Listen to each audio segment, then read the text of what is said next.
nossa pregação, e a quem foi revelado o braço do Senhor, porque foi subido como renovo perante ele, e como raiz de uma terra seca, não tinha aparência nem formosura. Olhamos-lo, mas nenhuma beleza havia que nos agradasse. Era desprezado e o mais rejeitado entre os homens, homem de dores, e que sabe o que é padecer. E como um de quem os homens escondem o rosto, era desprezado, e dele não fizemos caso. Certamente ele tomou sobre si as nossas enfermidades, e as nossas dores levou sobre si. E nós o reputávamos por aflito, ferido de Deus e oprimido, mas ele foi traspassado pelas nossas transgressões e moído pelas nossas iniquidades. O castigo que nos traz a paz estava sobre ele, e pelas suas pisaduras fomos sarados. Todos nós andávamos desgarrados como ovelhas, cada um se desviava pelo caminho, mas o Senhor fez cair sobre ele a iniquidade de todos nós. Ele foi oprimido e humilhado, mas não abriu a boca. Como cordeiro foi levado ao matadouro, e como ovelha muda perante os seus tosqueadores, ele não abriu a boca. O juízo o opressor foi arrebatado, e de sua linhagem, quem dela cogitou? Porquanto foi cortado da terra dos viventes, por causa da transgressão do meu povo, foi ele ferido. Designaram-lhe a sepultura com os perversos, mas como rico esteve na sua morte, posto que nunca fez injustiça, nem dolo algum se achou em sua boca. Todavia, ao Senhor agradou moê-lo, fazendo-o enfermar. Quando der ele a sua alma como oferta pelo pecado, verá a sua posteridade e prolongará os seus dias. E a vontade do Senhor prosperará nas suas mãos. Ele verá o fruto do penoso trabalho de sua alma e ficará satisfeito. O meu servo, o justo, com o seu conhecimento, justificará muitos, porque as iniquidades deles levará sobre si. Vamos continuar lendo. Por isso, eu lhe darei muitos como a sua parte, e com os poderosos repartirá ele o despojo.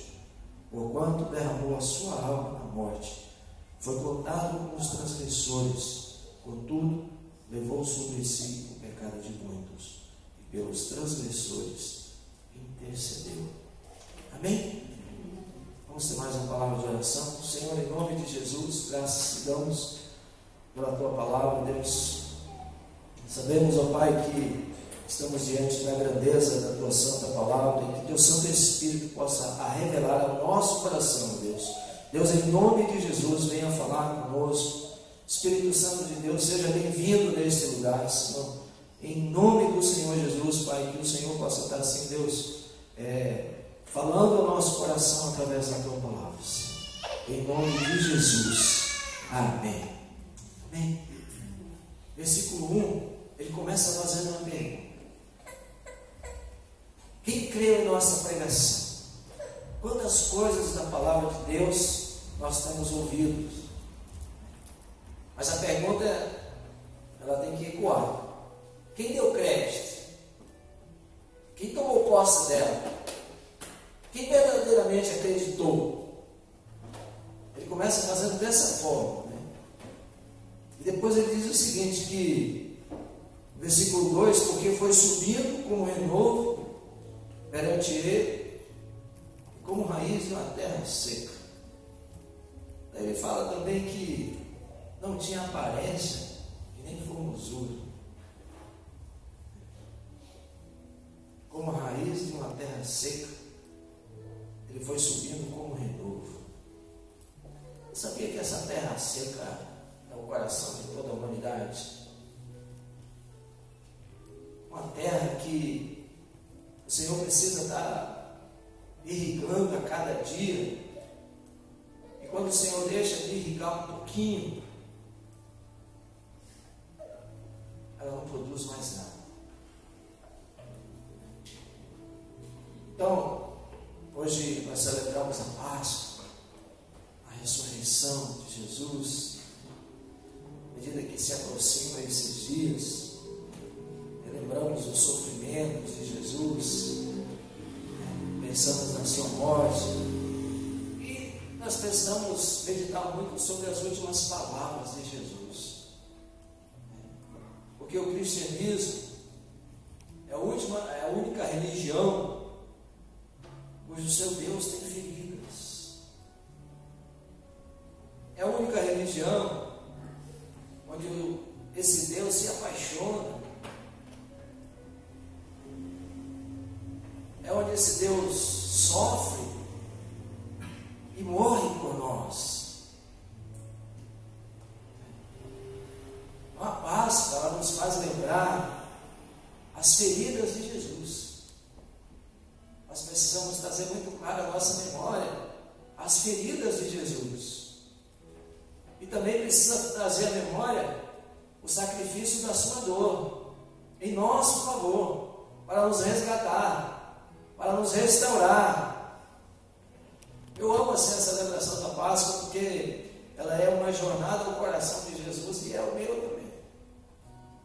Então, quando a gente vê assim todo aquele sacrifício, a gente podia pegar lá o texto dos evangelhos lá e ministrar, mas eu quero falar aqui exatamente sobre tudo isso que iria acontecer, se referindo ao Messias, ao Jesus ressurreto. Então a Páscoa é o acontecimento que revela o sentimento de um Deus apaixonado, que ousou nos amar e até morrer por nós. Então o sofrimento físico de Jesus, aqui se dá a profecia, e o sofrimento físico começa lá no Getsemane e termina quando ele dá o seu último suspiro na cruz. E lá no Evangelho de Lucas, não precisa você abrir, capítulo 22, versículo 24, está escrito que Jesus entrou em agonia tão profunda que seu suor se tornou em gotas de sangue que escorria pela terra. Você já parou para pensar? Quanta dor! Ele entrou em agonia e o seu suor era gotas de sangue, está lá em Lucas 24, 44, que corria sobre a terra. Quanto sacrifício, quanto amor, quantas coisas. A Bíblia diz aqui nesse texto, a penúltima parte do versículo 2, que não tinha aparência nem formosura. Nós não fomos atraídos pela beleza, nós somos atraídos pelo seu imenso amor. Nós somos atraídos pelo sacrifício, nós somos atraídos pelo seu poder.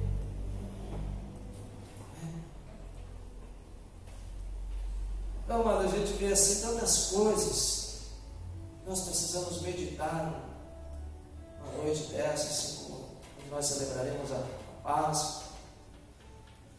Tantos sofrimentos, se nós olharmos para Jesus nessa cena, realmente ele não parece nada bonito, que o texto mesmo deixa claro no versículo 2, que ele não tinha aparência, nem formosura. Então nenhuma beleza havia que nos agradasse, porque Jesus estava ferido e irreconhecível. Nenhum ser humano foi martirizado como Jesus. E há 3 verdades ligadas a essas feridas que se tornaram o meio de nossa cura e da nossa libertação. 3 verdades que eu gostaria de compartilhar com você. A primeira verdade: Jesus foi ferido por homens.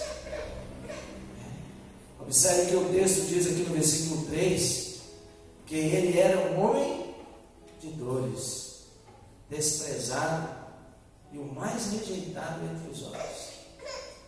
Então os seus inimigos se alegraram quando ele foi pregado na cruz. Ele foi desprezado pelos líderes religiosos da época.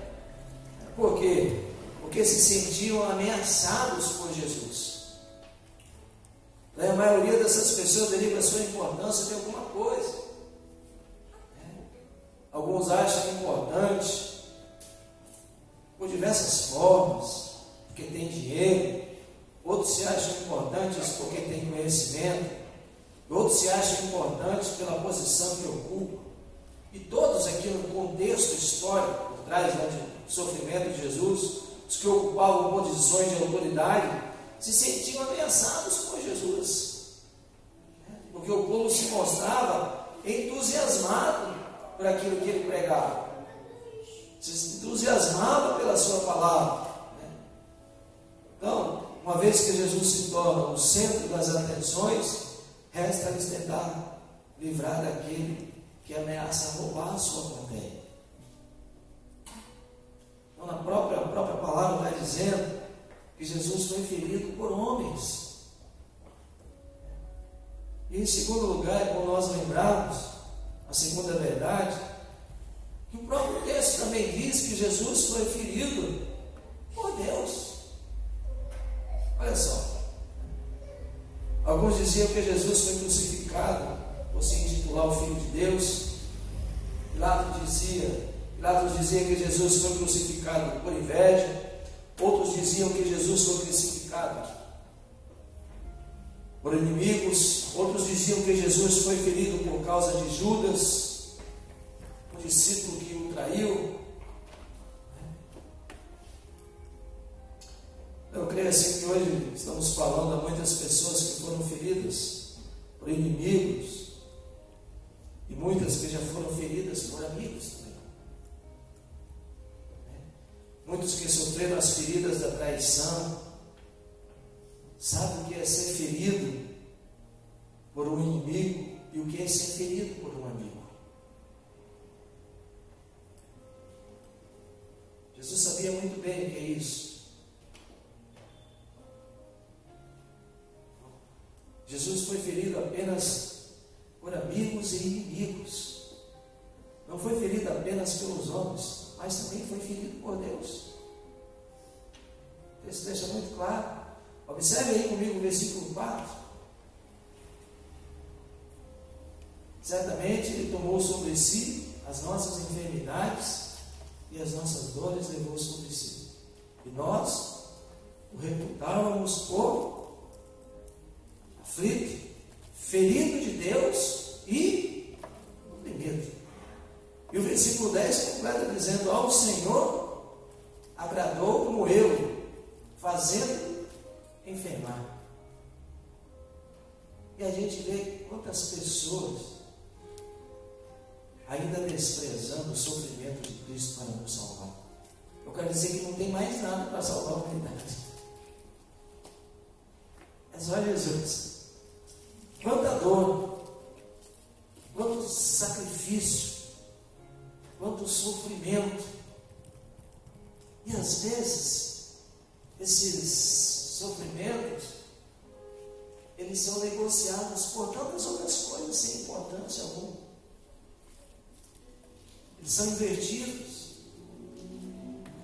São tantas coisas, amados, que a gente precisa entender em prol do reino de Deus, que a gente busca coisas em prol do nosso próprio valor. Então o versículo deixa muito claro, no versículo 10, todavia o Senhor agradou moê-lo, fazendo enfermar. Tudo isso era para que se cumprisse um plano de salvação. Quando der ele a sua alma como oferta pelo pecado, verá a sua posteridade e prolongará os seus dias, e a vontade do Senhor prosperará nas suas mãos. Então tudo isso era para que se cumprisse o plano de Deus, o plano de salvação. O que de mais precioso Deus tinha, Ele nos deu, que é o seu próprio Filho. Quem daria o seu Filho por resgate de alguém? A Bíblia diz que Deus nos deu. Você não sabe, você não faz ideia, talvez, o valor da sua alma, esse corpo físico.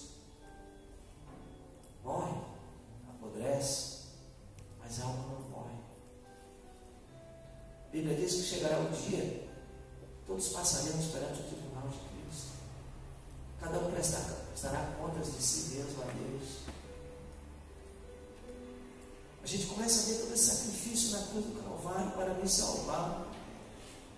Como eu tenho correspondido a esse sacrifício? Será que de que forma verdadeiramente eu tenho, como aqui o profeta fala, né? Quem creu em nossa pregação? A palavra, amado, ela tem que cair nos nossos ouvidos e descer no coração. Para começar a crer, para começar a obedecer, para começar a ter compromisso com Deus, para começar a ser transformado, para começar a ser restaurado, para ser liberto e para ser salvo. Então, quem creu na nossa pregação, o profeta fala, quem creu na palavra do Senhor,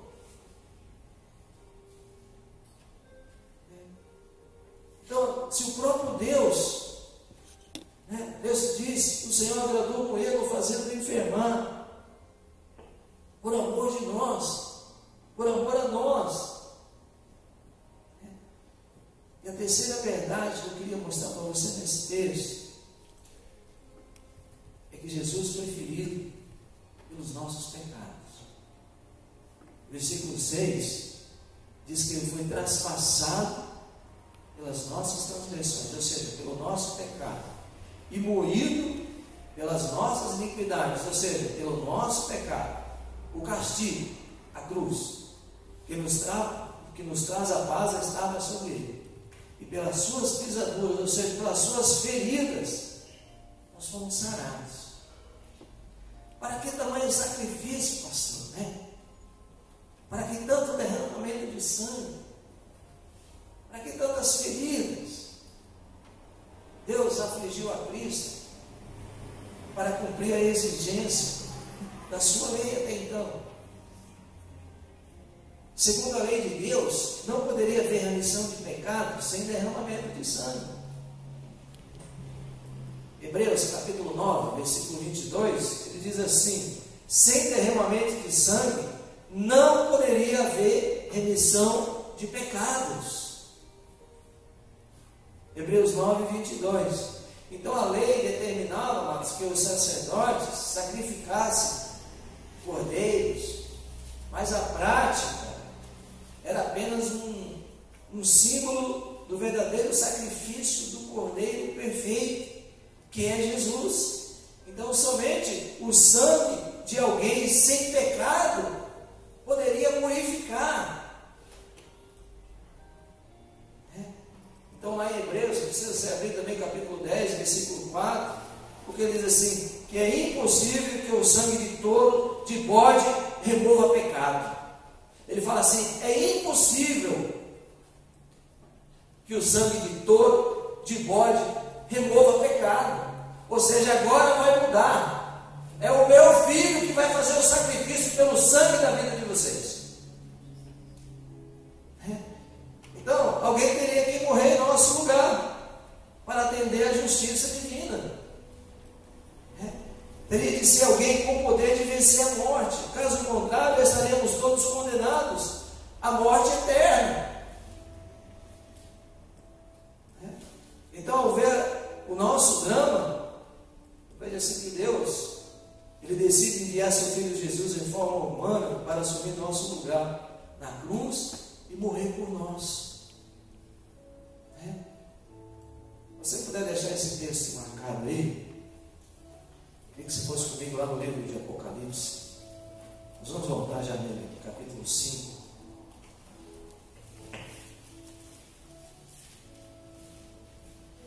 Apocalipse, capítulo 5.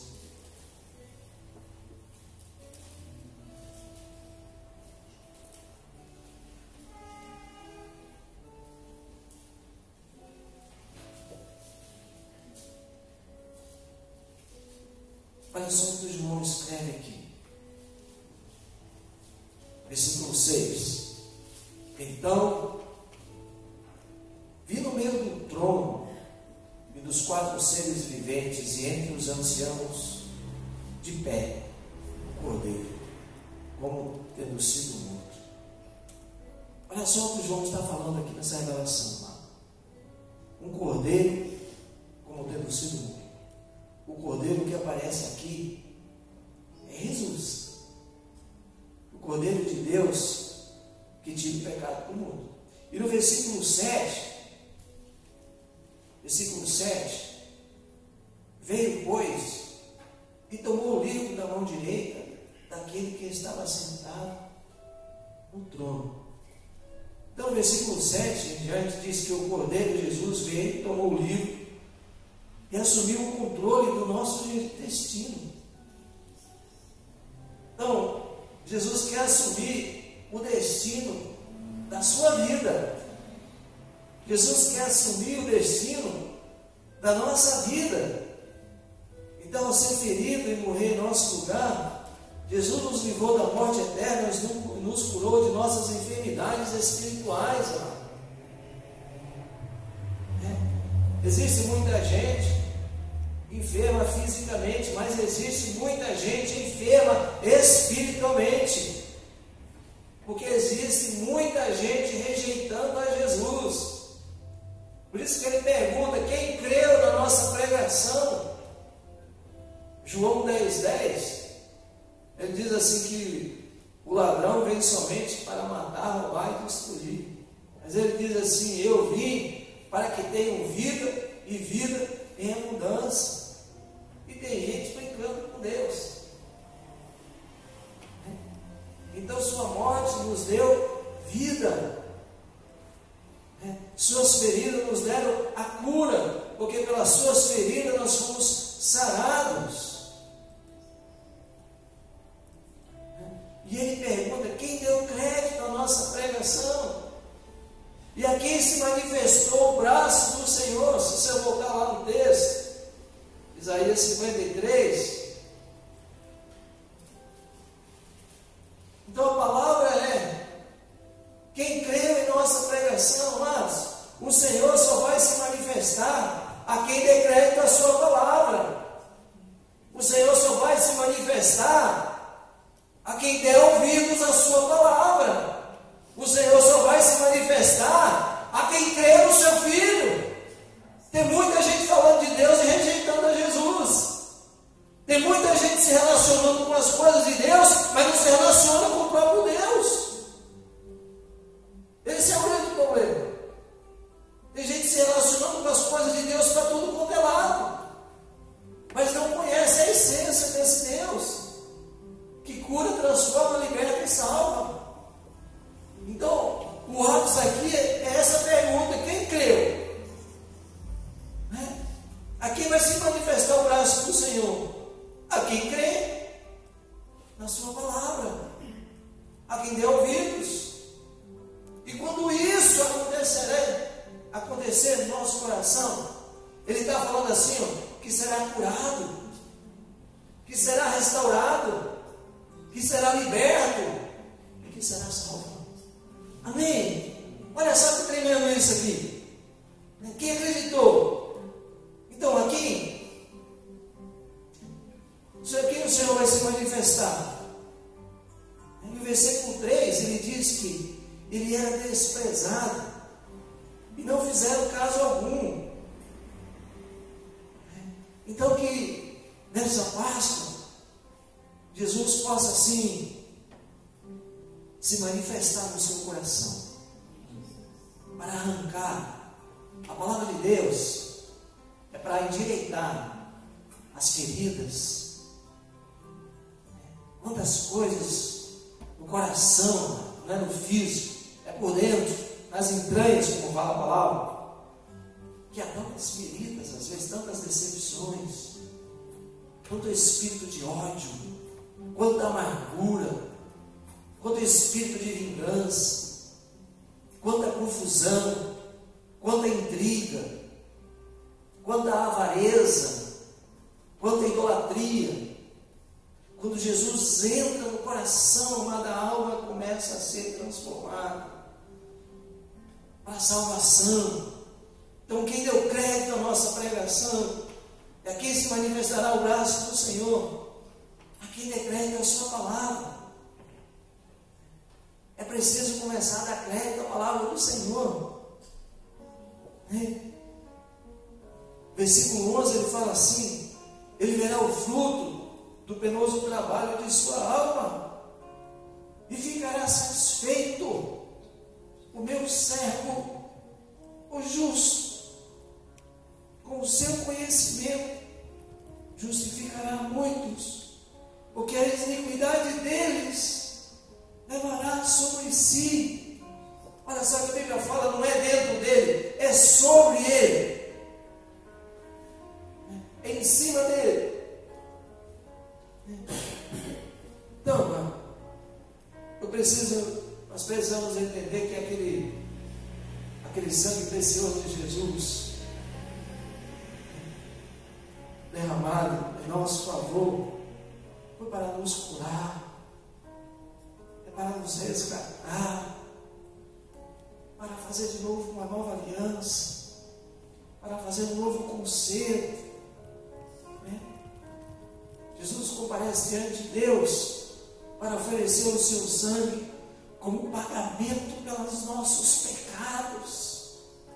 Aquele texto lá que foi lido, o escrito de dívida foi cancelado. Então Jesus está diante de Deus também como nosso advogado. Lá na carta de João 2,12 ele diz assim: nós temos um advogado junto ao Pai. E esse advogado não é qualquer um, ele fala Jesus Cristo, o justo. A Bíblia fala que Jesus está diante de Deus como nosso intercessor.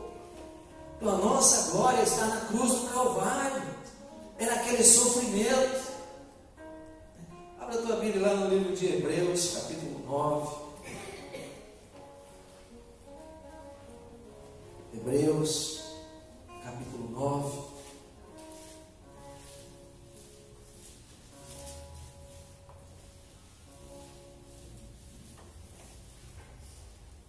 Olha quanto sacrifício, olha quanto amor, tudo isso, mano, para nos resgatar.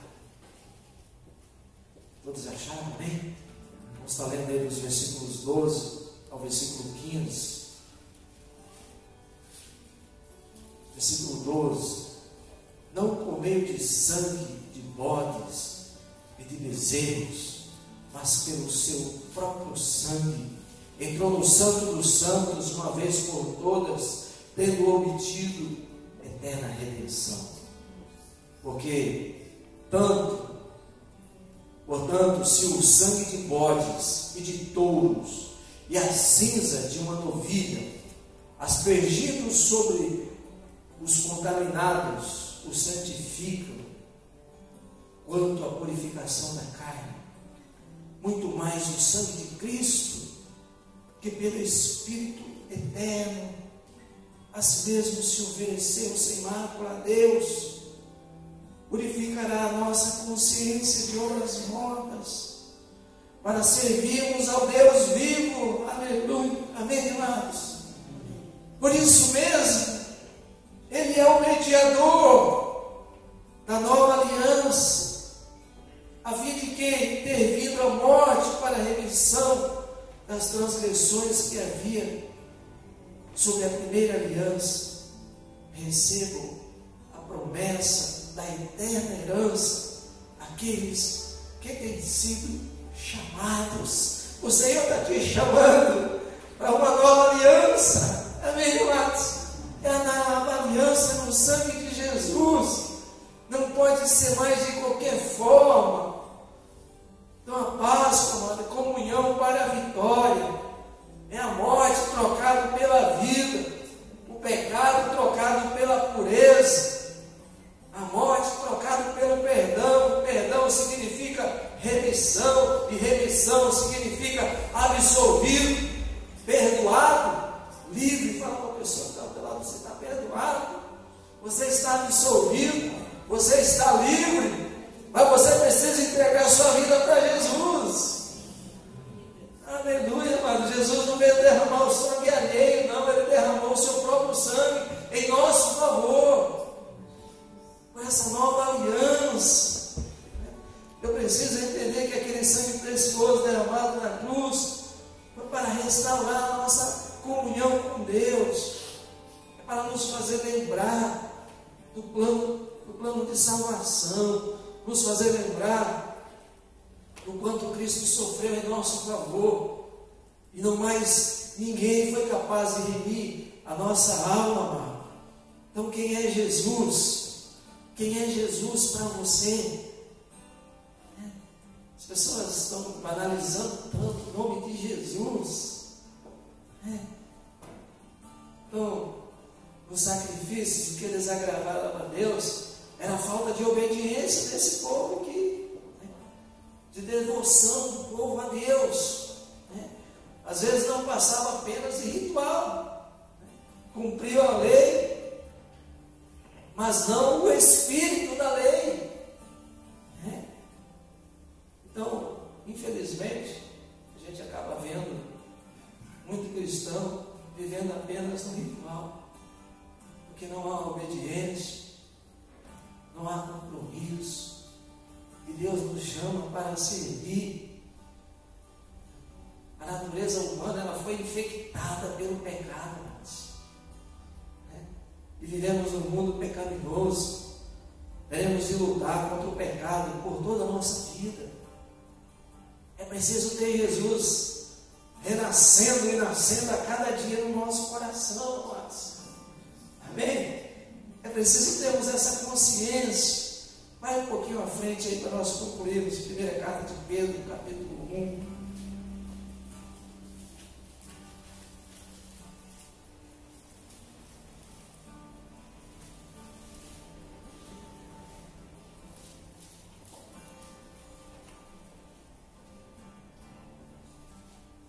Primeira carta de Pedro, 1 Pedro, capítulo 1, dos versículos 18 ao versículo 21.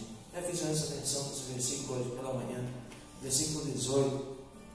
Sabendo que não foi mediante coisas corruptíveis, como prata ou ouro, que fostes resgatados do vosso fútil procedimento que vossos pais vos legaram, mas pelo precioso sangue, como de cordeiro sem defeito e sem mácula, o sangue de Cristo, conhecido com efeito antes da fundação do mundo, porém manifestado no fim dos tempos por amor de vós, que por meio dele tendes fé em Deus, o qual ressuscitou dentre os mortos e lhe deu glória, de sorte que a vossa fé e esperança estejam em Deus.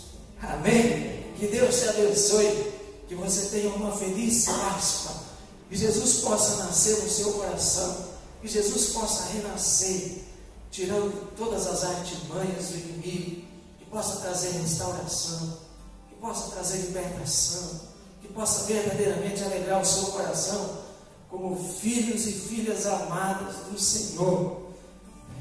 Mas ele diz assim que pelas suas pisaduras nós fomos sarados. Vamos orar a Deus para no meio de todo aquele sacrifício nós sejamos tocados pelo Senhor